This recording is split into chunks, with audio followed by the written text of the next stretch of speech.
Okay, so Tawheed, can you define the term Tawheed?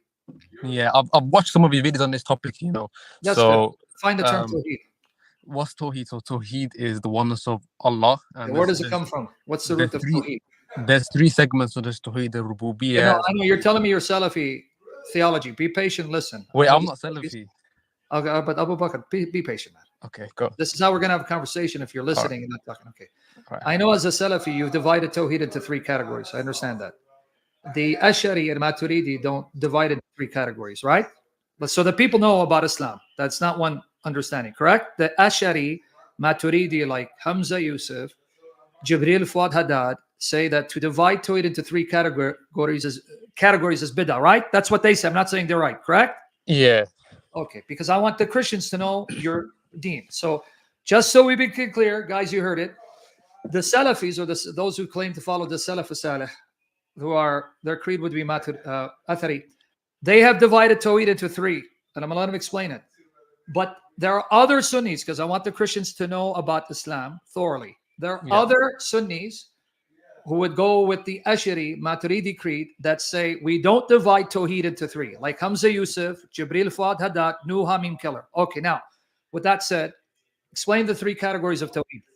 So there's Tawheed al-Rububiyyah, and there's Tawheed al-Uluhiyyah, and there's Asma wa Sifat, which is the names and attributes, the oneness of Allah in worship, and then the oneness of Allah in how we define Him, basically. Yes. So slowly, he just said Tawheed al-Rububiyyah, that Allah is the only sovereign Lord of all creation. He said Tawheed al-Uluhiyyah, or Ibad as well, that Allah alone is worthy of worship.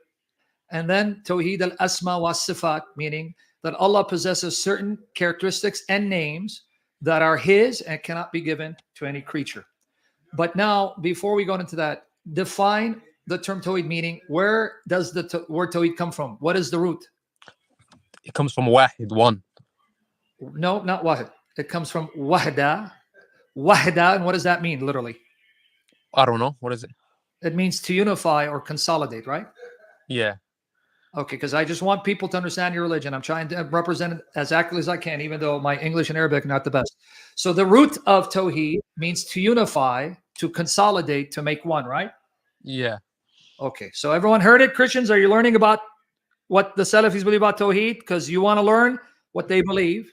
Even though we don't believe it, still you want to represent accurately. Now, when you say Tawheed al-Asma wa Sifat, when you believe that there are certain names that Allah possesses that cannot be given to a creature, correct? Yeah. His names and attributes that are exclusive to Him. Yeah, but you have to be more clear, because two of the names of Allah are given to your Prophet in Surah Al-Tawbah, chapter 9, verse 128. Ra'uf Rahim. That's in chapter 9, Surah Al-Tawbah, 128. Open it up. Ra'uf Rahim is used for your God and Muhammad in the Quran. So what do you mean the names of Allah are unique to Him, cannot be given to a creature, when here Muhammad is called Ra'uf Rahim, two of the names of Allah? Yeah, I actually seen that, and then I was asking questions about it, but I think the answer... Well, you're asking questions about it. Okay, that's interesting. So you asked... Yeah, but the answer I was given was that when He says Rahim, it's not saying the most merciful, it's saying He is merciful. So it's not... Yeah, well, it's irrelevant. So Allah's name is Ar-Rahim, which is Yeah, but that's irrelevant. They didn't tell you that the words Ra'uf Rahim, without the definite article, are used for Allah as well. Without saying Ar-Rahuf Ar-Rahim, the words Ra'uf Rahim in that exact form is used of Allah elsewhere without the definite article. Yeah. And so where does the Quran say? I'm asking, where does the Quran say that you cannot ascribe the names of a creature in their definite form? Meaning, so people understand what you're saying.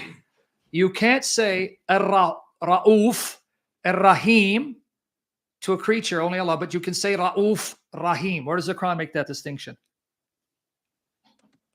I think that's not really a valid point, because you said it. It's not. What do you mean? You made that point. No. So yeah. We got you recorded. You said it. Okay, no, I said that, the supposition before Rahim is Ar, which means the most merciful. That's what I just said. So calling Muhammad Rahim or Ra'uf Rahim doesn't actually mean that he's the most merciful. So you didn't even hear me. I did hear you. No, you didn't. I just told you, where did the Quran say you can make that distinction. You're not listening. Where did the Quran say you can call Muhammad Ra'uf, but you can't call him Ar-Ra'uf because that's not okay? You just came up with that. Show me in the Quran what you said. I heard you. You didn't hear me. Okay. So why does the Quran need to make that distinction? Where does it say the distinction? Ra'uf Rahim is used for your God and Muhammad. Yeah, but the Quran makes a distinction when it's used for No, it Muhammad. doesn't. So that No, it does, because if it's used for Muhammad, that's I'm the going to ask you distinction. one more time. Give me the verse in the Quran that says it's okay to call someone by Allah's names as long as it's not in the definite form. Show me where the Quran make that distinction. That's what your scholars lied to you. I want it from the Quran. Show it to me. Okay, so it doesn't say that in the Quran. Good. Okay, Say it again. It doesn't say that in the Quran, Okay. but That's the good. fact that the Surah 9 verse 129 you said 128 it calls Muhammad Ra'uf Rahim, that makes a distinction. No, it doesn't, because the same surah uses the same two words, Ra'uf, Rahim, for Allah in chapter 9. I'm going to show it to you in a minute. Just be careful. Okay, watch here. Pay attention. Okay, watch here. Yeah, because guys, sometimes the Arabic words, they transliterate differently. R-A-O-O-F or R-A-U-F. Now, 9:128, this is Muhammad, about Muhammad. A messenger has come to you from yourselves, concerned over your suffering, anxious over your towards those who acknowledge he is kind, compassionate. Ra'uf Rahim.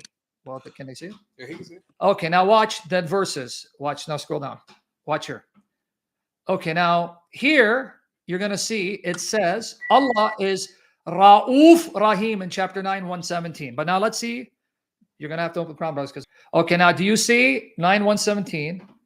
Surely he is gentle to them, all compassion. Who? It's talking about Allah. God, Allah, has turned towards the Prophet, the immigrants and the helpers, who follow him the hour of difficulty after the hearts of a part of them well nigh swerved aside.